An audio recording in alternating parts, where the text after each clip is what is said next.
Join me today as we talk about Jordan Hudson, Bill Belichick's girlfriend. What's the history on that chick anyway? Our country isn't as bad as it really seems. And tariffs, we're bringing in some cash, people. We're bringing in some cash. Stick around. You just might learn something.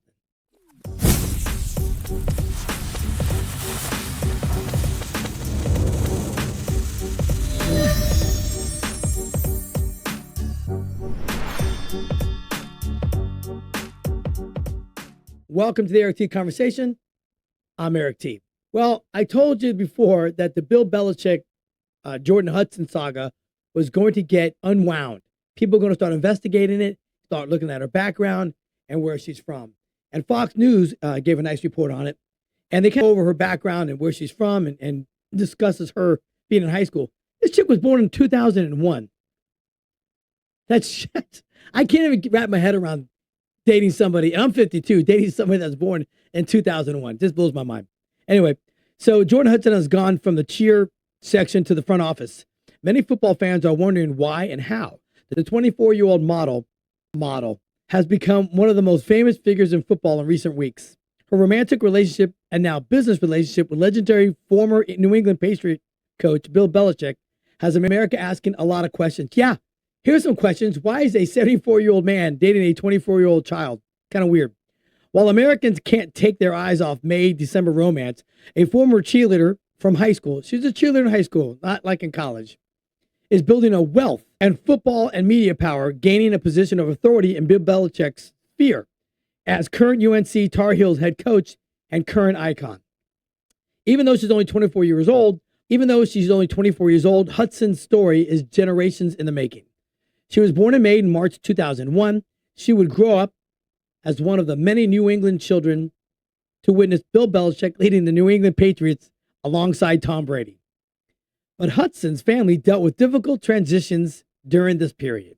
Her parents, Lee and Heath Hudson, previously ran a family-owned fishing business, Frenchman's Bay Fisheries.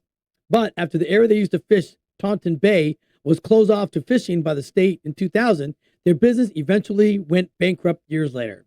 Her family struggles were even chronicled in a local magazine at the time. In 2007, Salt Magazine, When She Was 6, article written by writer Kelsey Abbott, archived Salt Story Archive, documented the experience of the Hudson family struggling to get by as their family business faltered. Hudson's mother, Lee, worries about how she'll pay back her debts, whether her car and the refrigerated Frenchman's Bay Fisheries truck will be repossessed. She worried about feeding her three daughters, Jenna, Becca, and Jordan. The article even included descriptions of 5-year-old Jordan in the Hudson family home. The article goes on their struggles to afford repairs, their failed attempt to lobby state and local legislations to ease up on the regulations impeding the fishing industry, and eventually the closure of their business. For now, Lee is working in a daycare center. Heath is working as a handyman, okay? So, years later, the family moved to Princeton, Massachusetts, where Lee currently manages Toys and Eros Sex Shop. The mother has worked at the store since 2017, as previously seen on her LinkedIn page, which has since been deleted. Some classmates say that she was in another relationship with an older man during that period in her life, and people say that she was very controlling and very demanding of that man as well. Before she started dating Bill Belichick, Jordan started dating a 65-year-old Joshua L. Zuckerman. In 2024, Zuckerman told TMZ that he met Hudson several years ago, like 19 years ago, and bonded over psychology, philosophy, and nature. They became romantic. Now, what he says is, she was beyond her years. Of course, 65 years old, dating a probably 20-year-old, 19-year-old, always going to say, oh my God, she's so mature for her age. No, it's gross, dude. I get it. There are people that have age differences in all types of relationships. 10 years, 15 years, even 20 years sometimes can be okay. When you start getting into 25, 35, 45, and 50-year age difference, that's weirdness to me. Now, if it's a 50-year age difference when you're 80 and she's 30, that's still weird. That is now. If you're 80 and she's 65, seems a little more reasonable. But the age difference between Bill Belichick and this girl is just weird. Now, she's involved in the UNC football program. She has copied on all the emails that go to Bill Belichick, all the correspondences and all the communications that go to Bill Belichick. What is that about?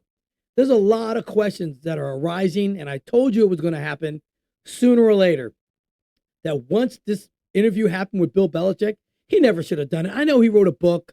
They all write books, and he was trying to sell his book and get publicity for it by doing an interview, but it was a hot mess interview. And now there are more questions than answers with this Jordan Hudson and Bill Belichick saga with a 50-year age gap between the two. There's going to be come out even more, and we're going to find out exactly how they met, where they met, and what's she doing getting control pretty much of Bill Belichick's life. For everybody arguing about the tariffs, in April, the tariffs brought in $15.4 billion into the U.S. economy. We typically bring in about $80 billion a year in tariff money. In April, brought in $15.4 billion. That's a lot of money in 1 month when we typically bring in about 80-something billion in tariffs. Now, I know you're going to say you don't know how tariffs work. I understand that. The people that are purchasing the goods here in the United States from China and these other countries pay that tariff rate on the products. But what's going to happen is they're going to start realizing that we need to manufacture these goods here in the U.S. That's really what the whole tariff war is about. Obviously, it's about fair trade because the United States has been taken advantage of for a very long time, but it's about evening out the trade. There's a lot of people out there that don't understand it, that just hear the media tell you you're going to be paying more for goods. Yes, you're probably going to be paying a little bit more for goods for a little while. But why are you so concerned about that? You've been paying a lot more for goods for the past 4 years, ever since Biden got into the office. So everything went up. Groceries went up. Automobiles, we weren't getting any chips from China for our vehicles. So used cars prices went up. New car prices were almost astronomical because they didn't have any cars to sell. All of this stuff happened under the Biden administration. So tariffs, or what they're designed for, is to cause more manufacturing here in the United States. That's what they're trying to do. And then even up the trading with these other countries that have taken advantage of us for decades. And it's going to hurt a little bit. I've said this many times before, and even Trump has said it. It's going to hurt a little bit when you have to fix what's been broken for an extreme amount of time. But to bring in that amount of money in tariffs in that short of time, in 30 days, that's extraordinary for the amount of money. Now, our payroll taxes to the IRS is about $2.7 trillion a year. Bring in about 80-something billion dollars a year in tariff money. So what would you like to have? Would you like to have no IRS and no income tax taken out of your paycheck and pay a few bucks more on items? Or continue to have the IRS take money out of your paycheck and pay income tax? I don't know. I would be glad to pay 10% more in goods and get 20% back in my paycheck every month than the opposite. That's just me. Maybe you like to spend money out there and pay more money for your taxes. I don't. I like to keep all the money in my own pocket. And I think that's what Trump's trying to do. He's trying to get the External Revenue Service by taxing these places and bringing in goods and services and bringing in revenue for our country. You got to even out trade. So it's going to hurt, but I think it's the right thing. But to bring in that kind of money is extraordinary in such a short period of time. Here's something I found out. There's a Democratic Congresswoman that about to offer herself twice last year, and we're just finding out about this now. So Congresswoman Caravio twice appeared to attempt suicide in situations witnessed by staffers. The first time was in February 2024, when she sent concerning messages to aides who rushed to her Thornton home and found that she had taken 19 sleeping pills and was drinking alcohol, leading to an emergency response and hospitalization. We didn't hear about that, did we? Then, in April 2024, Caravio showed up to an event at her congressional office in North Glen after ingesting a large quantity of powerful sedatives and had to be rushed to the hospital. Aides called 911 and led police and firefighters to the Congresswoman. Somebody like that shouldn't be in office. Somebody that's trying to off themselves and take themselves out obviously has some serious emotional issues. Now, it doesn't matter if she's a Democrat or was a Republican. Somebody like that doesn't need to be in office. And like everything else, they covered it up. Somebody must have whistleblown and let that information out. But we're allowing these people to stay in office. That just tells you. They don't care. Dianne Feinstein, before she passed away, that woman was, 90-something years old? She was a sitting corpse for the last couple of years. Couldn't even function. Her daughter was doing her voting for her for about a year or so because she was pretty much incoherent. And they covered it up. And that's just the Democrats. I don't really know a lot of Republican side that's done that. If you know any, please give me a comment and let me know if there's been a Republican that's done that too, because I think they should be kicked out of office. Well, we got Mitch McConnell. Mitch McConnell, that dude, well, he's not running again for re-election. I think the writing's on the wall. He knew he was not going to make it because somebody's probably going to primary him anyway, because a dude had zoned out several times publicly when he was giving a speech. And everybody's seen that. If you haven't seen it, look up Mitch McConnell freezing. You'll get all the information that you possibly need. So it's on the left and the right. And that's why when these people have health problems and they have issues that they got to get hospitalized, the people in the United States should know about it. You don't have to know what they're hospitalized for or what they did, but we have to be notified that they are. They are representatives of the people, right? No. And covered it up, office covered it up, and the Democrat Party covered it up for a little more than a year. A lot of people are upset about that district court judge in California that's just ruled that the Border Patrol agents have to get an arrest warrant before they send any illegals back to their country. Well, people think judge was right. The judge is absolutely wrong. Okay, expedited removal in the United States immigration process under the Immigration and National Act that allows certain nuns to be deported quickly without having a hearing before an immigration judge. It applies primarily to these types of individuals. Now, it says primary. It doesn't say only to these individuals, but primarily it applies to these individuals that are in the immigration process. Number one, are apprehended with a U.S. border, have been in the U.S. for less than 14 days, lack valid entry documentations, or attempt entry through a fraud, lack valid entry documents, or attempt entry through fraud or misrepresentation. Immigration officers can issue a removal order on the spot, and the individual is typically deported within hours or days. Exceptions may apply for those expressing fear of prosecution, who may be referred for a credible fear interview. Immigration officials can issue a removal order on the spot. The individual is typically deported within a few days or hours. Exceptions may be applied for those expressing fear of prosecution, who may be referred for a credible fear interview. The process aims to deter illegal entry and reduce backlog in immigration courts, but has been criticized for limited due process and potential for erroneous deportations. This is the law in the books already. These ruling on things that we already have laws for. So you don't have to get an arrest warrant and put due process on somebody that came into our country illegally. Right there in black and white. You can Google it yourself.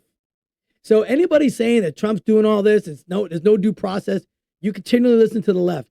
And the left is brainwashing you. The media is brainwashing you. You should just do a little bit of research and you'll be able to find for yourself what exactly the laws are. And we have judges that are just making up laws as they go along, even though it's in the law, black and white, and it's already been proven, already been written, already been established.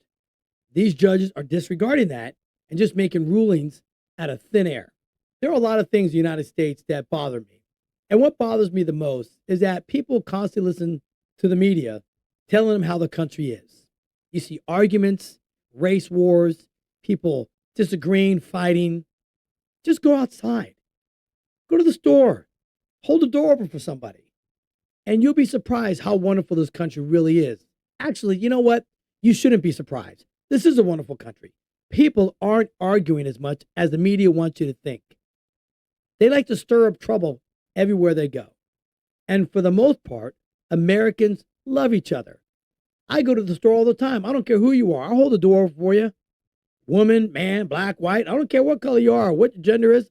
I'll open the door for you. If I'm there, it's just a polite thing to do. And most Americans are that way. There's people out there that don't say thank you once in a while, and I kind of mumble under my breath, thank you, or you're welcome. But all in all, America gets along just fine. So we need to stop watching the TV and stop watching the news and seeing how awful we are to each other, because we really aren't. A lot of these instances that you see are isolated instances where the media likes to blow it up to get clicks, get likes, and get interactions with their posts. America is a great country, and we all get along. And people that hate Trump, I just talked the other day saying that why don't these athletes just go to the White House and support the position of the president? It is the office of the president of the United States, not the person. And then people were commenting, oh, they hate that guy. He's awful. He's not a Christian. So these people are Christians. Why would they even go to the White House if this guy's not a Christian? What does that matter? It's irrelevant who's in that seat. It's what that seat represents is why these athletes go to the White House. Is what that seat represents that you should be honored to be in that room. Whether it was Joe Biden or whether it's Donald Trump or whether it's Barack Obama or anybody else. I would have loved to go to the White House and meet Obama in the Oval Office. That would have been cool. Do I agree with his policies? No. Do I think he did a good job being president? No. That's my opinion. But I would have loved to have shook his hand, and I would have been honored to take a photo with the President of the United States. So people need to get over themselves a little bit and enjoy what we have in this country. You can go out on a Sunday afternoon and take your boat out. You can go on a Saturday afternoon and go hiking in the mountains. You can do whatever you want. You really can. Sometimes you can't say what you want in some of these platforms. That's an issue. Hopefully that gets rectified soon enough. Some of them you can, but the majority of them you cannot. Hopefully that gets rectified. But for the most part, you can do whatever you want. You can be whatever you want, whether you're poor, whether you're rich. And if you're poor, you have all the opportunity everybody else has. Sometimes you got to work just a little bit harder. Sometimes you don't have the doors open up for you as easily. But if you work hard, you can achieve the American dream like so many more millions of Americans have, generations after generation. So keep working at it. Don't argue. Get along. This country is a lot greater than the media wants to tell you. Well, that's it for today. Have a great weekend. Join me next time for a little chit chat, some observation, and some good old fashioned conversation. Thanks.